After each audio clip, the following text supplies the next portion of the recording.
Blocking the view.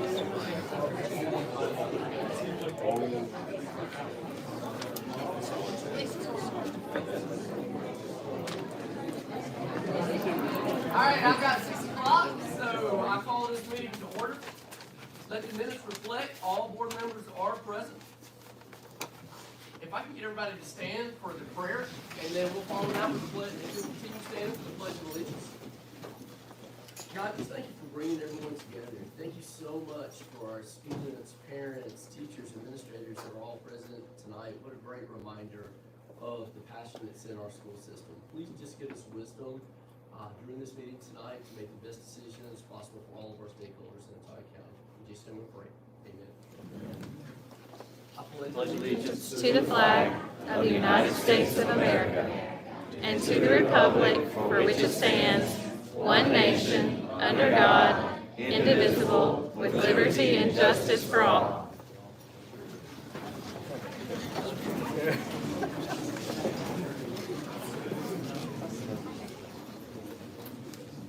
Board members, we received the agenda for the meeting. May I get a motion to approve the agenda? Make a motion to approve. A second. All those in favor of approving the agenda, please raise your hand.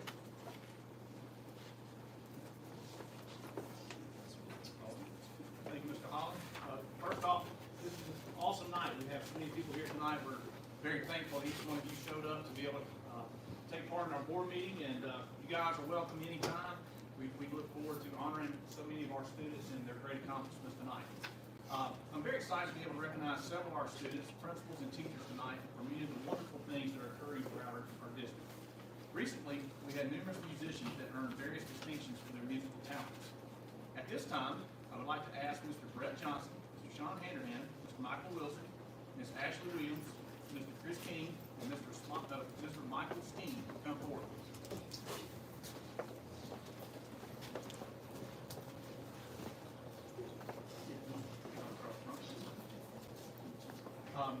Guys, beginning with alphabetical order, our schools will be honoring our musicians tonight.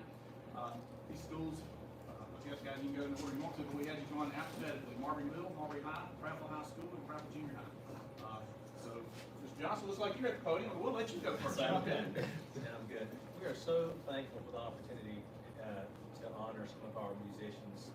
We are blessed to be in a school system that has flourishing music programs. March is Music in Our Schools Month, and we've had numerous ensembles across our county go off to music performance assessment and do fantastic with superior ratings and excellent ratings.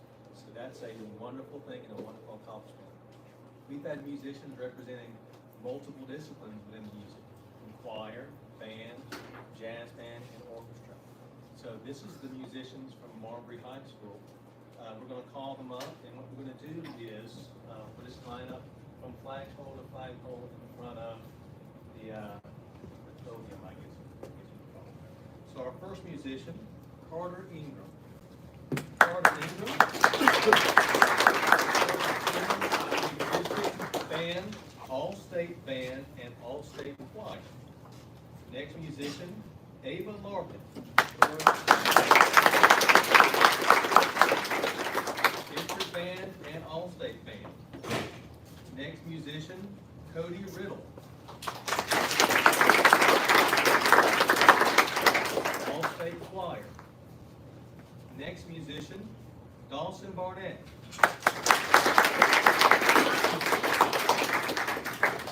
District band, all-state band, and all-region orchestra. Next musician, Reese McNeil.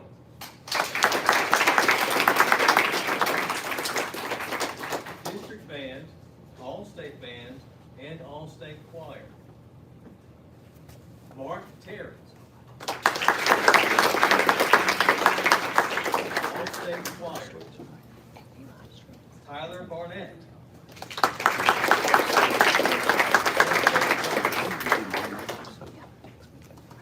Sydney Cook, district band.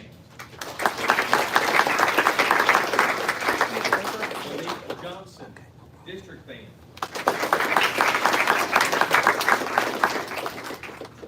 Kewan Clark,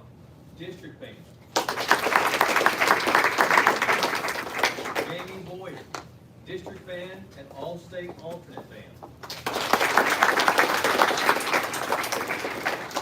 We're going to move on to the Marbury Middle School portion at this time. All right. Before we start with the Marbury Middle School portion, we have a few students that are also involved in softball and soccer that weren't able to be here tonight. But we'll start with Jerry Goodman. He is district honor band and an all-state alternate.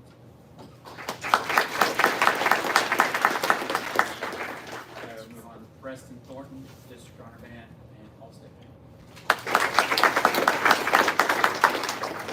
Shay Sheridan, district honor band. Emily Lawler, district honor band. Caleb Ingram, district honor band and Lachlan Johnson, district honor band and all-state band.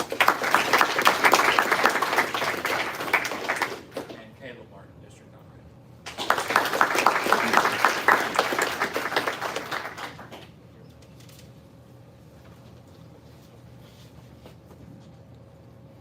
I just want to add to what Brett said. These individual accomplishments add to those group accomplishments that we had at MPA. And if these students weren't working hard individually like they are, our success would not have been as great at the MPA, at the state level of evaluation that we had in Tuscaloosa back on the week of March the 4th. So anyway, very proud of these students. And Prattville High School, we had 25 district honor band participants, 12 all-state band, 2 all-state orchestra, and 1 all-state jazz. And so individually, they are Miguel Rodriguez,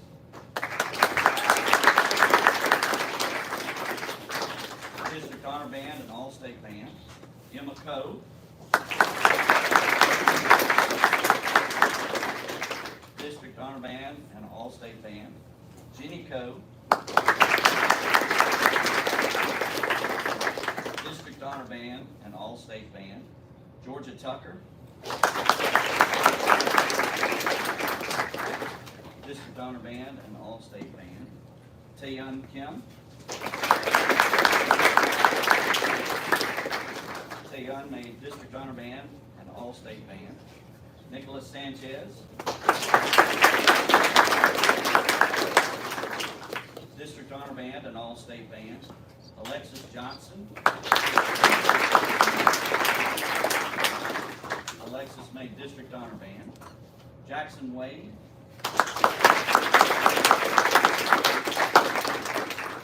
Jackson was in district honor band and is going to be in all-state band. Brock Ward. Brock was in district honor band. Matthew Wright. Matthew, district honor band and all-state band. Brett Helms. Brett was in the district honor band. David Thompson.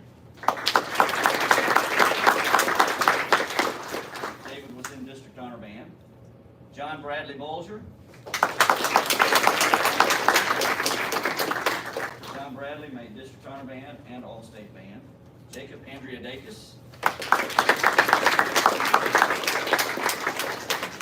Jacob made district honor band and all-state band. Adam French.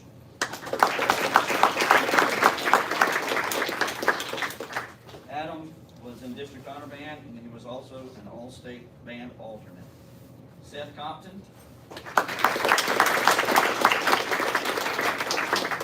Seth made all-state jazz band, district honor band, and all-state band. Emma Cox.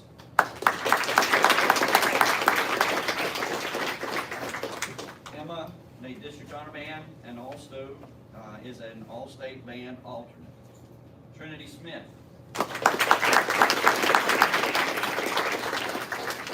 Trinity was in district honor band. Morgan Cruz.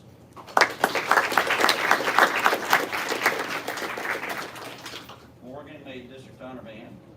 Thomas Stewart.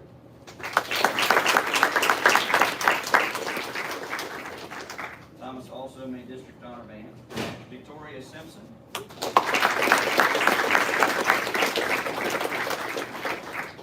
Victoria made District Honor Band. Joey McMinn.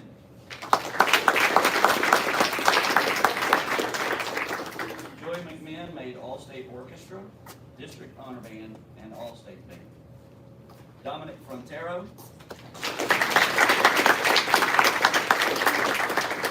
Dominic made All-State Orchestra and District Honor Band. Taino Tillman. Taino made District Honor Band, and Mia Hernandez.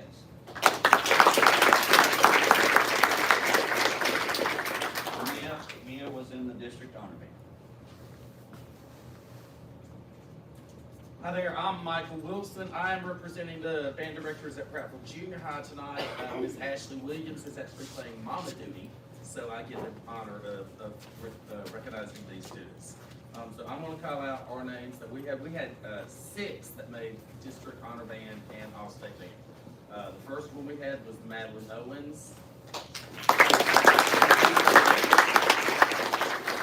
Braden made District Honor Band. Dave Campbell made District Honor Band. Liddy Edelfelt, District Honor Band. Quentin Huffman, District Honor Band and All-State Band. And Delaney Warren, District Honor Band and All-State Band. I'm having students participate in the middle school choir All-State next year also, so we'll be adding more students to the list. And I think that concludes it for our portion. So band directors, if you want to get in the photo as well, board members. The rule of thumb is, if you can't see my camera, I can't see you, so.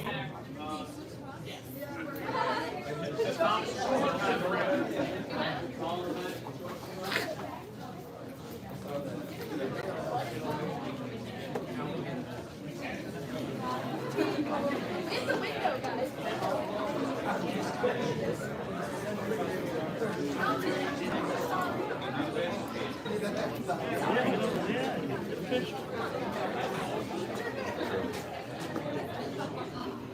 All right, we'll let moms grab their photos. All right, wait, we want to look at this one in the middle first? Yeah, we'll let moms grab theirs real quick. All right, everybody look this way.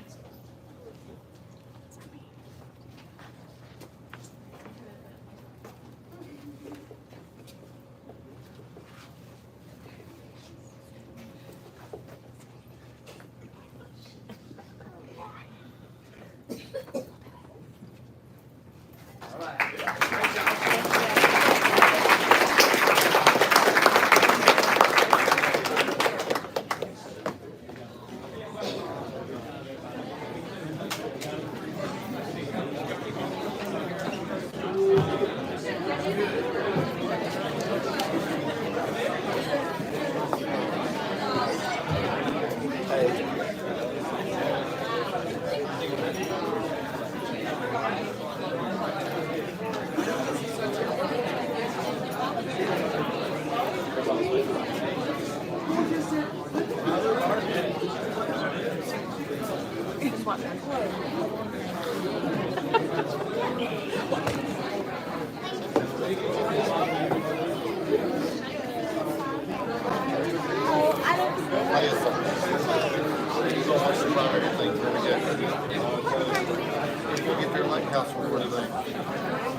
Said by me, I was like, hey, you ain't right, Stella. Guess what? It's like,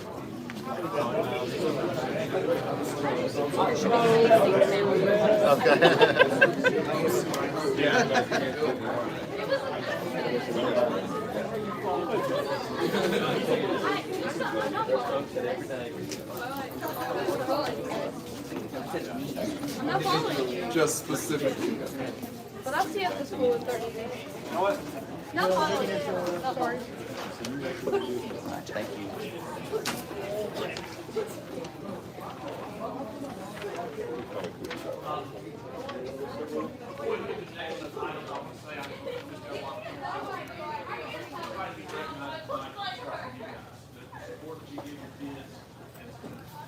makes it all happen, and we appreciate all that you do. We appreciate you being here tonight. Thank you for our coaches and sponsors and directors that are running the programs in such class to help kids get to the next accomplishment, next level. So we appreciate all that you guys do for us. All right, our next school to be recognized is Prattville Primary School. Recently, Prattville Primary School was awarded Lighthouse status by the Leader in Me program. This is a tremendous accomplishment. Prattville Primary School is one of only 22 schools in the state to receive this honor. At this time, I would like to ask Mr. Cochran, principal of Prattville Primary School, to come forward and tell us about this monumental accomplishment and to recognize a few of the students who played such a vital role in that process.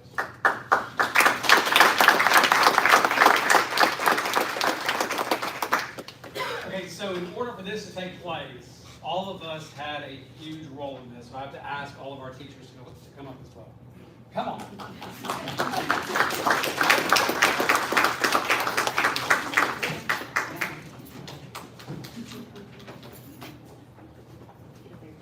So just to give you a little bit of background of what Leader in Me is, Leader in Me encompasses 3 different principles. It encompasses leadership, academics, and culture. And so we began this process back in 2018. And once COVID hit, it kind of put a little pause on things. However, it didn't stop us from still implementing Leader in Me in lessons. So what Leader in Me is, it talks about 7 habits. Not only is it about 7 habits, but it's about leadership roles. It's about academics, setting goals not only for ourselves, but as a school and for our classrooms. Okay? And the culture part is making sure we involve our families. Families is a huge part. So once we have all stakeholders involved, then we got all the pieces together. So as we progressed year after year in growing in our leadership, our academics, and our culture, we knew that what our potential was, and that was the next level, and that was to go for Lighthouse status. So what that looked like was on February 13th, we had a Leader in Me review team come down from Missouri and North Carolina. And they spent the day with us, and they collected evidence based on classroom visits, interviews from parents, interviews from teachers, interviews from students, all stakeholders. And so they collected the evidence and took it back. And 3 weeks later, we found out that we were the model school. We are a model school for Leader in Me. And that's what this recognition is.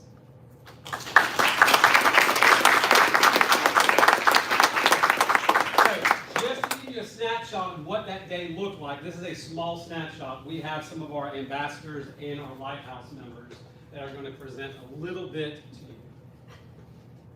Good evening. My name is Ellen Thornell, and I'm a student ambassador at Prattville Primary School. I would like to tell you about our school WIGS.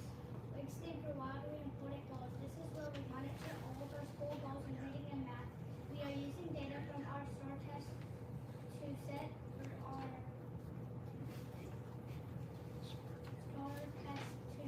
goals for our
teacher will give one for a class that's doing well.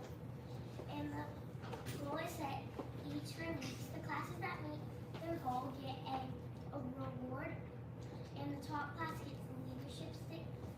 The Lighthouse team helps come up with the rewards and prizes.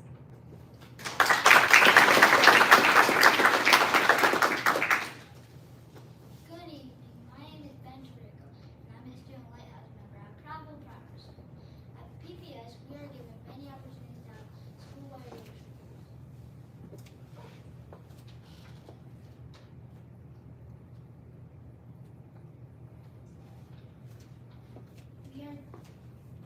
We are given many opportunities to have school-wide leadership roles. We have student ambassadors, peer helpers, and student Lighthouse members, such as myself, just to name a few. We also added new roles that students had the opportunity to act before.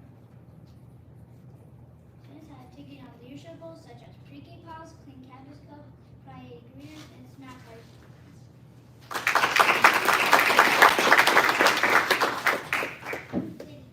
My name is Lauren Crawford, and I am a student Lighthouse member at Prattville Primary School.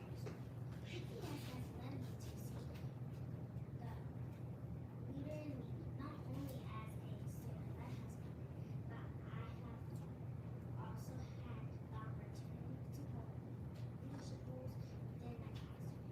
Some of these roles include line leaders, classroom bullies, and just to name a few. We would love to have you visit Prattville Primary School and see our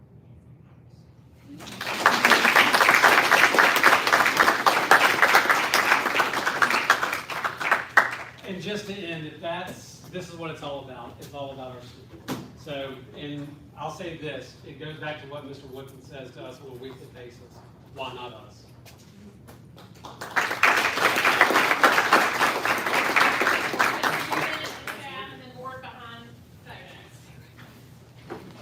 Ms. Thomas, before you get a picture, which student was talking about his paws? Y'all get a paw?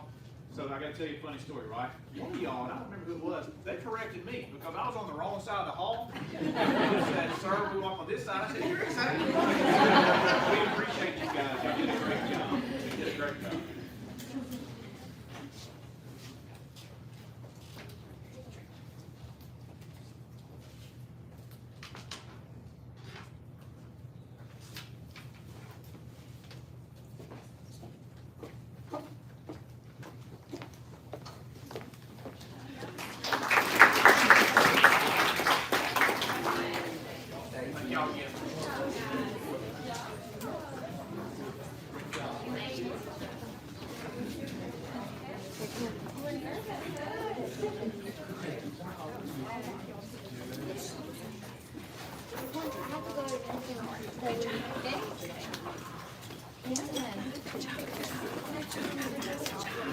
Thank y'all again. Thank you. Good job.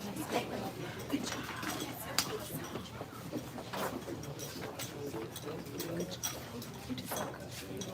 Our next item on the agenda, I'm very pleased to announce that Lee Efro, a student from Prattville High School, has been named a National Merit Scholarship finalist.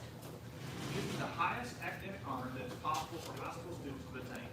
At this time, it's my honor to ask Dr. Ferris, principal at Prattville High School, to come forward as we recognize Amelia's tremendous academic accomplishments.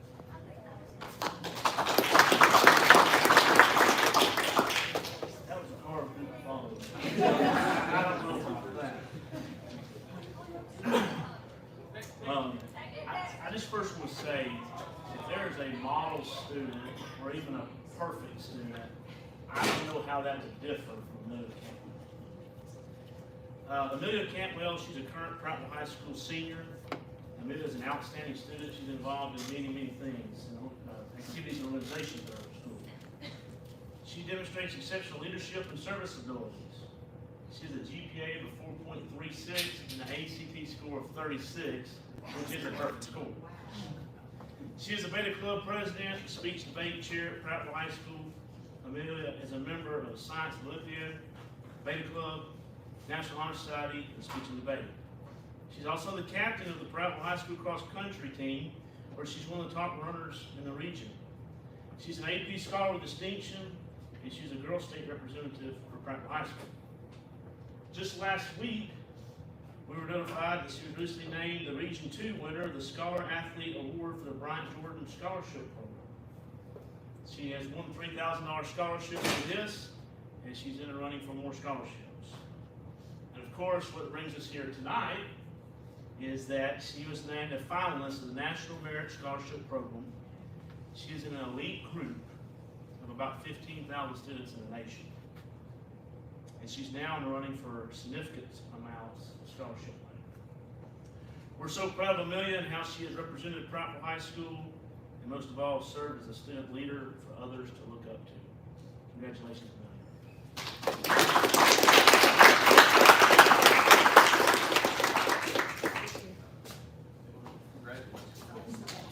Congratulations, it's amazing. Do you sleep?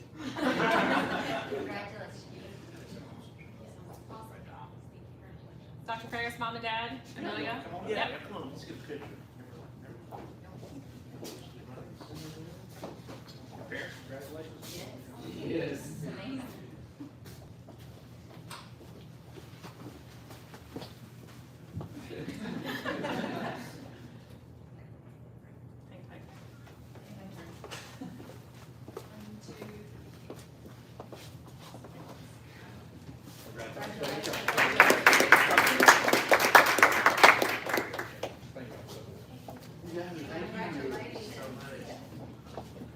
Yes, sir.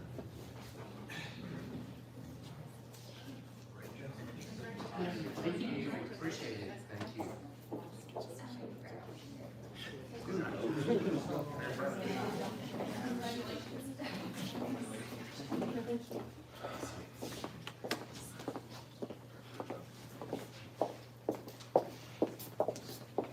All right, our next item on the agenda, recently students from the engineering program at Career Tech Center accomplished quite a feat as they earned the first ever invitation to the VEX Robotics World Championship Tournament.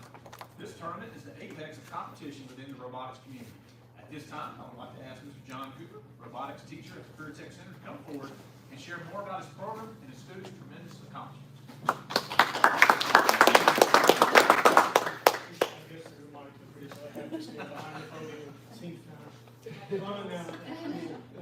Odd that the room's out so much. But I want to call down Mark Sergi and Jonathan Greer. We are missing Walton Bear this evening. He could not get off work. On top of everything else, these guys are all involved in other things. In fact, I got to get Mark out of here in about a minute and a half because he's already late for a soccer game in Millbrook. He's on the high school soccer team. So these gentlemen, the three of them, competed in 5 tournaments this year, not counting state. They won tournament champions at the Blue Baker Technology School tournament. They won the Skills Award at the Stanhope Fillmore. Qualified for state, went in, did well enough in their skills competitions to qualify for Worlds. It's the first team in our school's history, in Autauga County's history, to qualify for Worlds. So we are, when I say it's the World Championship, there will be teams there from China, literally all over the world. In fact, they had their, part of the competition is an interview process, and they had a virtual interview last week with the judges, and there were, I think there were 5, 6 judges in all who interviewed them, and 3 of them were in foreign countries at the time. So they have represented our school well, and it's a huge honor. I've had some really, really bright, hard-working students. I think most of y'all know a lot of my students, but this is a first, and so it's just hopefully we'll get to do this every year. So. Parents, you want to come up? No.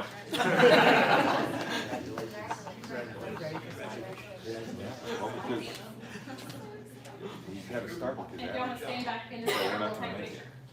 Guys, we hate to rush. Mr. Cooper, you want to stand with William? You want to get this done? quite honestly, we could not do this without Mr. Dunn's support. He has done a lot to help us financially and give us a little freedom.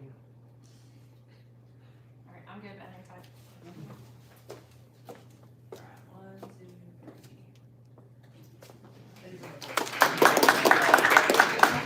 3. Great job. Thank you. Sir. Good luck in soccer. Thank you. All right. So everyone in attendance tonight and watching online, I hope you see how tremendously talented our students are from all across the district. We have numerous wonderful achievements happening throughout our district. I'm very proud to see our schools and programs grow. Again, growth occurs when parents, community members, and educational leaders all share the same desire, and that is to help our students achieve at the highest levels possible. At this time, I've asked Mr. Dunn to come up, give us a presentation on how we are looking to expand our student participation rates at the Career Tech Center for next year. Mr. Dunn, I'll turn it over to you. Thank you. I may have to stand over there. I don't know if the clicker reaches all the way over. So I will try to be professional. First of all, let me thank you for allowing me to present a transportation request tonight to you guys. One of the things that we're trying to do is we're trying to expand our footprint to all students in the district. All right. One of the ways that we would like to do that. Currently, the current process is we serve about 1,000 students daily. The majority of those are Prattville High students, but we serve about 109 students from Otagoville, Billingsley, and Prattville High School. Those students must ride the bus to us in the mornings, first block. All right, so we block the majority of our classes first thing in the morning, and all county kids come to us during that block. They're on our campus from 8 a.m. to around 9:20. Some leave at 9:15, some leave at 9:20. Not all courses can be available to those students in that first block because we only have one teacher that teaches the courses. So if they're looking for dual enrollment or something like that, we don't necessarily offer dual enrollment in the morning because it cuts out a lot of students that don't meet the requirements. So that's kind of how we operate now for all county students. One of the things that we were proposing for the 24-25 school year is we're requesting approval for students to drive to the ACTC from the base schools. This would allow them the opportunity to move to and from our campus throughout the day as their home or base school can fit it into their schedule. In other words, they could drive to our campus for dual enrollment classes that we offer from lunch to the end of the day. And it's very much like what we already do in the district for students that want to attend dual enrollment classes at CAC, Trenum, or AUN. We would require a permission form for the students to be able to do this. We already have forms in place that we already use for our students that go out to clinical sites. We have students that go out to different areas for the health finance program. They also come around to different areas of teaching fields at the different schools. So we already have some forms out that we use that we could retool for this purpose, for allowing those kids to come to our campus.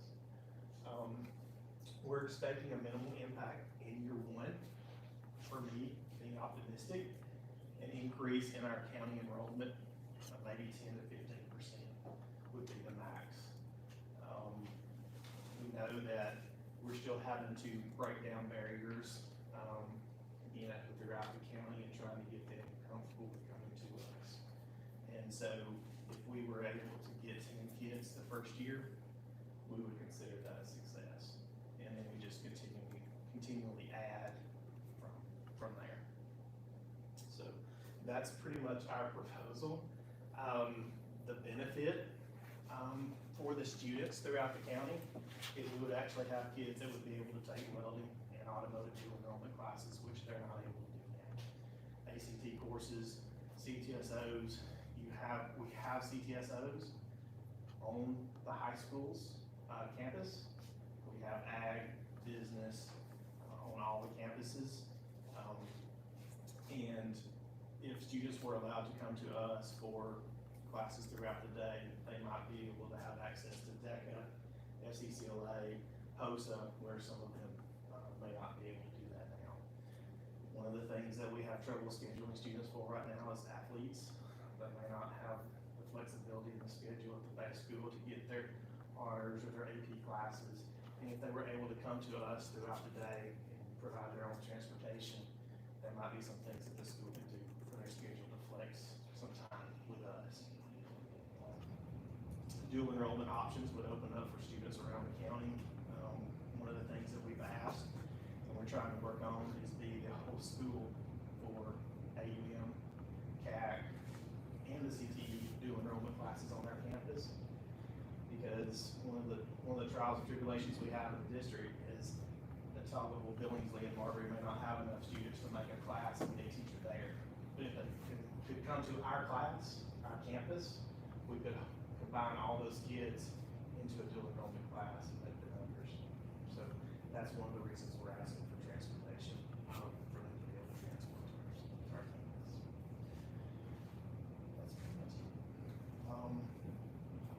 We feel like this is something that we've needed for quite some time, and we just really want your blessing and your permission to execute this plan and see how many students we would be able to get this year.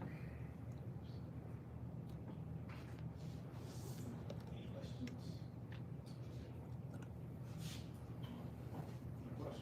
Questions? I have a question. Yes. Are other systems allowing this now? Yes, there are some. We reached out to a few systems. Some allow, Montgomery does not. But there are some systems, and I can get you a list if you would like, of the systems that do that. It's just, for us, it's very difficult to get, with our county being so vast and our center being where it is, it's very difficult to get everybody's schedule. Tahoe is one, that we get a lot of their students to us in the morning. But if there's ways to get kids here in the afternoons and have some flexibility to tailor those schedules to the specific kid, it just gives us so many more options to get protection stuff. You mentioned barriers. I don't want to ask a difficult question to catch you off guard, but you mentioned that we fight barriers across the system. Can you mention some of that? Just the location. Okay. Like, for Billingsley students, they're on a bus almost 30 minutes to us. And to get that transportation time in a block class and get them back to their campus, that's the barrier that I'm talking about. One of the others is, some of the outlying schools, with enrollment being where it is, sometimes they may have one class. Well, that may be in the first or second block, and that child needs that class to be an honor student or a graduate, and then that knocks them out of being able to come to us. Whereas if they had the afternoon where they could come to us because they wanted to take COSA or health science, that barrier would be removed from them, and they would be able to come to us. So those are the type of barriers that I'm worried about people that don't have transportation. We still provide transportation if they come to us. Yes, we are looking at that, doing multiple ways. Okay, good. But it does allow more flexibility. We can at least have that permission. We're not forgoing the bus. And even in Marbury, we have run 2 routes, here today, before. So it depends, we try to tailor that based on the needs of the base. Yeah, we will still run the normal bus way for the first couple of periods. If we do expand that program where we add additional buses, obviously that first year has to be locally funded. So that's something we all need to consider as well. Once the route comes to fruition, Mr. Ness can probably speak on it, at that point we can get funding for it. But the main thing is, Mr. Dunn and I talked numerous times, and he's doing a great job trying to organize all this, but trying to tailor the Career Tech Center to change the culture of people in Tahoe County, where for whatever reason, there's this stigma that the Career Tech Center is just to learn a skill, which that's tremendous. I mean, they're doing a great job, but also to add to that, hey, this is how we also grow dual enrollment, because like Mr. Dunn said, one of the big obstacles we have right now is our local colleges are more than willing to send us somebody who can make the class. Well, Mr. Dunn came up with this idea, hey, if we can house it at the Career Tech Center, well, now we have the ability to have formal classes. allowing them to drive just opens up a lot of scheduling possibilities that quite frankly, they don't have right now. So the base school's gonna be flexible, I mean, because most of their driving is before school starts. Correct. So they're not missing, so if you're in Billingsley, 30 minutes driving during the middle of the day, and kids go back, that's another 30 minutes. They'll just have to work with it case by case. I see most of them in this first year probably being the last period of the day. Okay. You know, they'll finish up at that last period and then they're driving back home a little late and with the requirements coming very soon from the state on all the graduation requirements and things. This is another example of us trying to be a little more proactive. I think it's a great idea. I was just curious. And we're trying to figure out what the numbers are gonna be, what gets asked with the high school versus us, but we need permission first in order to be able to execute the next part of the plan to get numbers of how many students we're talking about. And we already have a policy for student drivers, right? Yes. I spoke with Ms. Gamble. Obviously, the Career Tech Center has a form that you guys use for, if I remember right, it's mainly nursing, is it right? We did. We could use that form, worst case scenario, Ms. Gamble feels like as long as we use the multi-use form that we use athletically and have something in writing from the parent that we're okay. Mr. Dunn, will there be a limit? I mean, where are you capped at? I mean, you have room on the campus? We do. Honestly, the first couple of years, I'm not really worried about the cap because I don't see that being an issue. But I would have to look at the projection moving forward as to what those needs are and where those caps would be because, I only have so many seats per class per period. And we always manage that in the morning block. We assign a certain number to each campus. If they don't fill it, then we grow it to the other campuses so that we always stay full in those block periods. So to answer the question about hard numbers, is really what the cap is for class, what we can put in there safely. Mr. Dunn, great job as always. We appreciate you advocating for your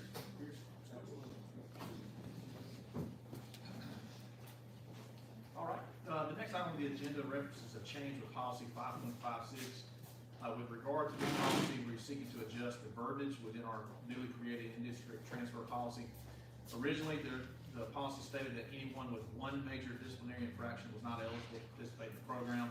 After conferring with principals in our centralized registration department, we feel like it is best to adjust the policy to state more than one major infraction.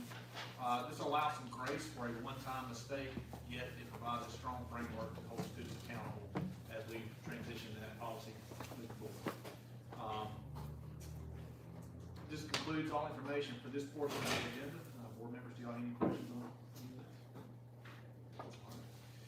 Before my recommendation for the approval of the consent agenda, I would like to get some information as it relates to items on the consent agenda. Item number 2 is a list of technology items that are no longer in use or are broken beyond repair. All of the schools listed are seeking permission to dispose of the items. Item number 3 is a list of all the field trips that are planned for this month. These trips include overnight and out-of-state trips as well. Item number 5 is the previously presented changes to the district's work-based learning experience policy. These changes were made in accordance with recommendations from the State Department of Education. Item number 6 is seeking approval to install a new digital camera system for Prattville High School and Marbury High School. The funds being used are coming from the Advanced Technology Fund. This purchase would convert our 2 largest high schools from analog to digital cameras, which will increase the level of security for both locations. As a district, we have been systematically replacing camera systems based on need. Both of these schools have been at the top of the list for quite some time. Item number 7 is a petition to allow the property owned by the Board of Education near and including Pine Level Elementary to be annexed into the town of Pine Level. Item number 8 is an agreement with the AASB to purchase evaluation tools for the CSO and superintendent positions. Item number 9 involves adjusting job duties for the Director of Curriculum and Instruction Services position. The new title for this position will be Director of Curriculum and Instruction for K-6 and Elementary Supervisor. Additionally, I seek approval to create a new position of Director of Curriculum and Instruction and 7 through 12 Secondary Supervisor. These positions are needed because our principals need to have direct supervisors based on the grade levels of the schools. These positions will enable us to help with the day-to-day operations for each school and principal. Furthermore, the positions will provide a layer of accountability at the school level that has been needed. Board members, are there any questions with anything on the consent agenda? If not, then I recommend approval of the consent agenda as presented. Board members, you've heard the superintendent's recommendation. May I get a motion to approve? So moved. A second? Any discussion? All right. Raise your hands.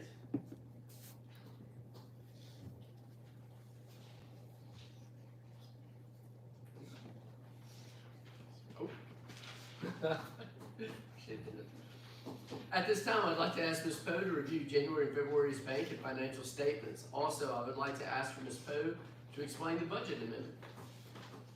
I've been informed that apparently I need to be at the podium. Oh, no. That's good. Good evening. So the first presentation will be about January's financial data. January represents the fourth month of the fiscal year. And at that point, we should be at 33% of our budget. As disclosed in your board packet on the snapshot analysis, the total revenues for the month of January were at 45%, or $37.9 million of the total budget. For our district expenditures, we were at 33%, or $28.5 million of our total budget in the general fund as of January. So you can see that our expenditures are staying on target, just like we like to see it, with the different revenues being adjusted due to some increases that we're seeing in January. Is when you get most of your ad valorem tax sent in to us. So you'll see that big increase during that month. Fund balance ended at $48.5 million, and payroll for that month was $6.5 million. On your local revenue analysis in your packet, the year-to-date total local revenue collected is $13 million. That represents 63% of the budget. January's collections were $6.1 million. Once again, this is due to the timing of when ad valorem taxes come through. So that's a big jump. You'll start to see it level back down or level out and then decrease slightly. So, and just a reminder that our local revenue is allocated to meet our state match for the foundation program, our capital public school fund, school funds from the state, and our capital bond debt. Any questions about January? Okay. So February represents our fifth month. We should be at 42% of our budget. On your snapshot analysis, we were at 53.88% of our revenues, which equates to about $45 million. For the district's expenditures, we were at 41%, or $35.5 million. So once again, we're still tracking with our expenditures, and that's where we want to stay. Fund balance ended at $48.6 million for February, and payroll was $6.6 million. Your local revenue analysis showed that we had $14 million received year to date. February's collections were 1.1, so that's where you start seeing the dive down, because we've collected the bulk of the ad valorem. Now this is just going to be based on sales tax. Any questions? All right, that's our financial data. I have a question. Yes, ma'am. ESSER funds, is there an extension on spending those, or are we on track to get all of our spent? We're on track to get it all spent, I promise you. Good, thank you. Everyone that always comes and goes, find me some money, I'm like, here it is. Here you go. I don't want to send it back. We will not, I promise you, we will not be sending anything back. So that relates to this budget amendment. You'll see in your packet on the budget amendment, this is where I have to adjust the budgeted beginning fund balances based on what we got at year end. So when you originally do the budget, you're estimating what you think your year is going to end at, because you're doing that in August. So you're estimating. So at this point, based on our final fund balances, is where I start adjusting that. Also, we have to make adjustments for additional state grants and federal carryover.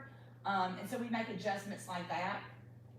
So in your general fund, I had really underestimated the beginning fund balance by $5.2 million. So yes, it won't be that way, but that's not bad for 6 months being in there.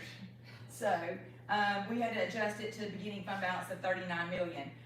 You'll see on your packet the detail. We had new funding, National Board Certified Teacher funding, the robotics grant, the CCR grant, everything to do with the numeracy and the reading act. We got a bunch of those different grants in. They've all got different names that basically say the same thing, so we won't go into detail on that. We got the Career Tech Middle Grade Initiative Grant. That was awesome. That's $200,000, so I was really pleased to see that come in. We have our summer math camp, and then we just had to make some adjustments to our regular general fund expenditures and revenues. So it adjusted our revenues from 84 million to 85 million. It adjusted our expenses from 89.4 to 89.9, and then resulted in a predicting ending fund balance of 35 million. And that's on the general fund. You can look at the special revenue fund. This is where I have to record all of our carryovers. And so this includes that 5.1 million of ARP ESSER funds that has to be budgeted now. So that is all captured in account for all of this. And then the rest of the areas, debt service, capital projects, we just had to adjust beginning fund balances. So there was no extraordinary adjustments needed for any area, just our basic routine adjustments for new funding or carryover. Any questions about the budget amendment? Okay, thank you. Great job as always with the vote. All right, board members, I recommend approval of the January 2024 bank financial statements. A second. All in favor, raise your hand.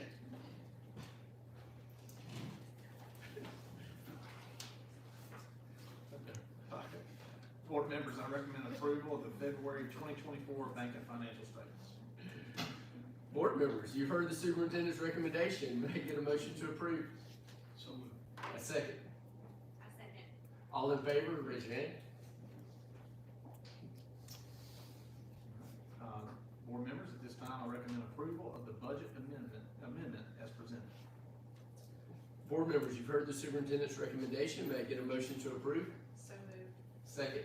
I second. All in favor, raise your hand.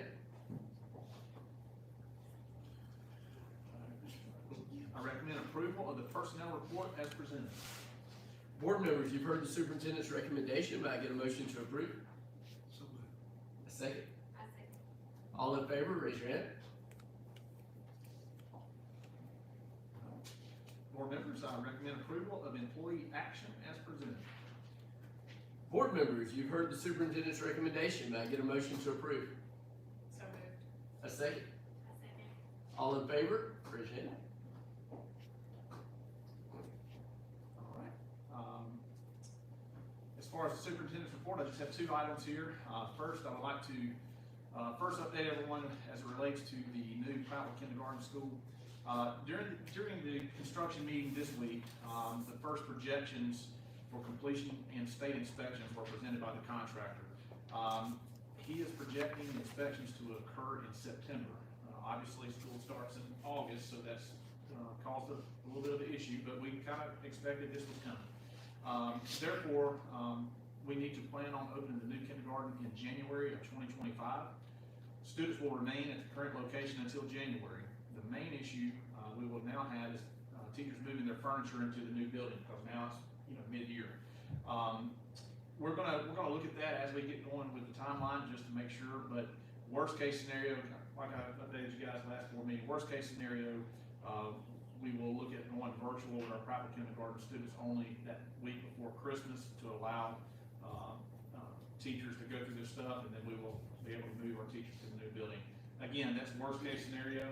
I always like to plan for worst case and adjust from there. Obviously, we won't know any of that until August or September, once we know a little better about where we are. The building's going great.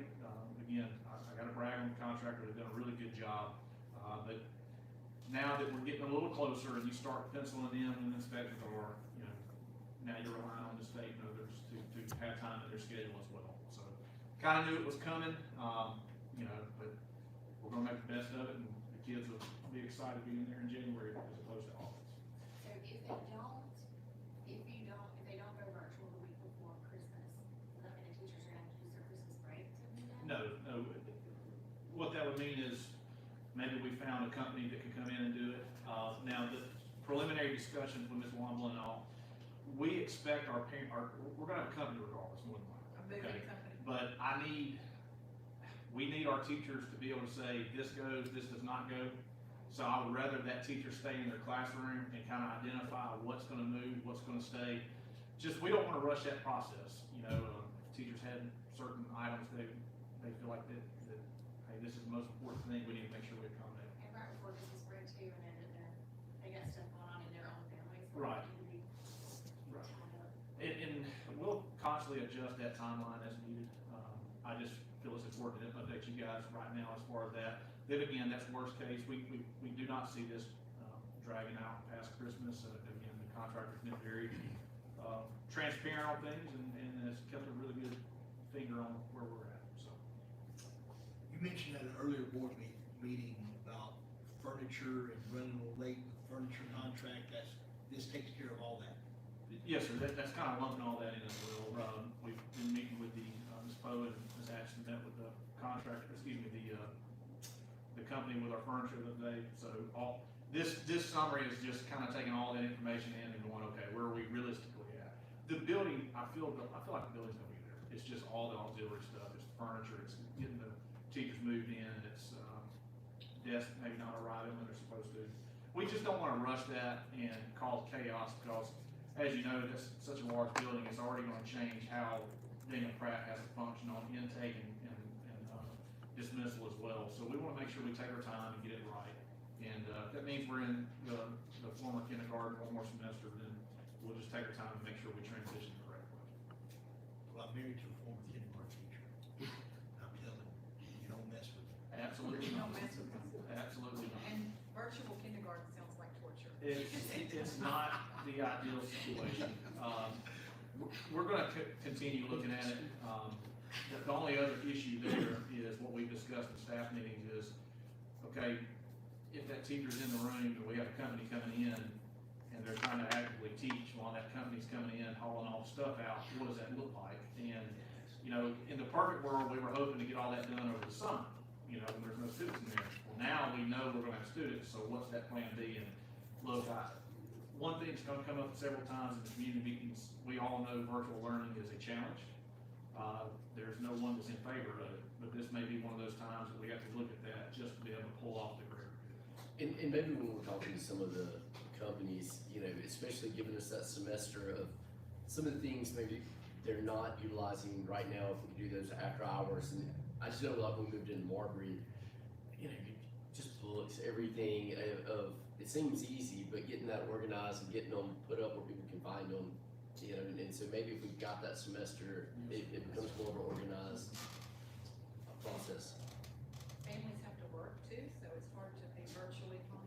I mean, now, as a teacher, I wouldn't be able to stay home if I would be in my classroom, so. And when we get ready to make that announcement, we'll make that decision August, September. We'll make sure we get that out in plenty of time so people understand. I met with Mr. Lewis today on some things with the Y. You know, there's a lot of things that we can look at if we plan on it in enough time where we can help our parents navigate that. Because we know it's gonna be a hindrance. We do wanna try to get in the building in January at the latest. Now, look, worst case scenario, if it's just too many obstacles, you can always just delay one more semester and take your time over the summer. But I have a feeling that when the building gets close to finish, I'm pretty sure people are gonna wanna move in. So that's where we're at on that. Any other questions there? All right. Last thing, I want to invite the public to our town hall events that we have coming up this week. Tomorrow night we'll be in Otago at 5 p.m. Really looking forward to that. On Thursday, we will be in the Billingsley community. Audience members will have the opportunity to ask questions, and we're excited about sharing the vision we have for Otago County Schools. So really looking forward to our community events, and ready to get that one. Are you taking questions from the floors, or are they gonna be submitted at FinCom? Well, originally we were looking at the floor.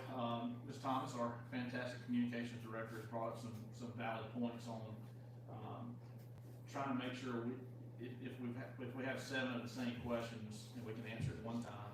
So we'll probably take up the questions before we start. She'll organize them all, and we will get as many of them answered as possible. And then is still gonna be open. You know, we're gonna take as many questions as possible. It's not gonna be a deal where we take up these questions and go, we're only answering these three. No, it's literally to categorize the questions so that we're not stuck on one topic and to allow people to, ask whatever they wanna ask. Do we have an update on are we in contract with Wetumpka Stadium for the games, or? Well, right now, I know the article went out from the advertiser. When I spoke to Montgomery Advertiser, I was very clear to them that we are in a negotiation phase, that there is nothing signed. The article did say that we're negotiating, but obviously the headline, people think that this is a done deal. It is not. Our attorney is speaking with their attorney on some legal issues that are sticking points right now.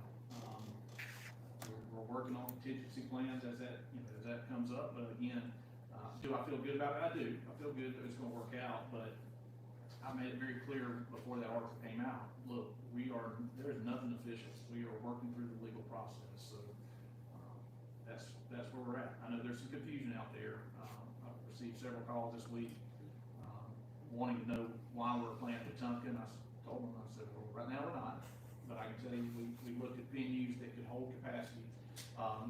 One of the major questions we've got is, well, why didn't we play at Margaret? I mean, that's come up quite a bit. The stadium capacity cannot safely get all those people in there, especially with the caliber, or not caliber, the classification and sheer size of some of the schools coming. Wetumpka was a next venue. We have had some issues with other venues getting back with us. Wetumpka has been by far the most approachable and upfront venue. So we're still working through it. Any other questions? Board members, I recommend entering into executive session for approximately 30 minutes under imminent likely litigation. No votes will be taken, and Board Attorney Diane Gamble has certified the reason. Board members, you've heard the superintendent's recommendation. May I get a motion to approve? Second? All in favor? Appreciate it.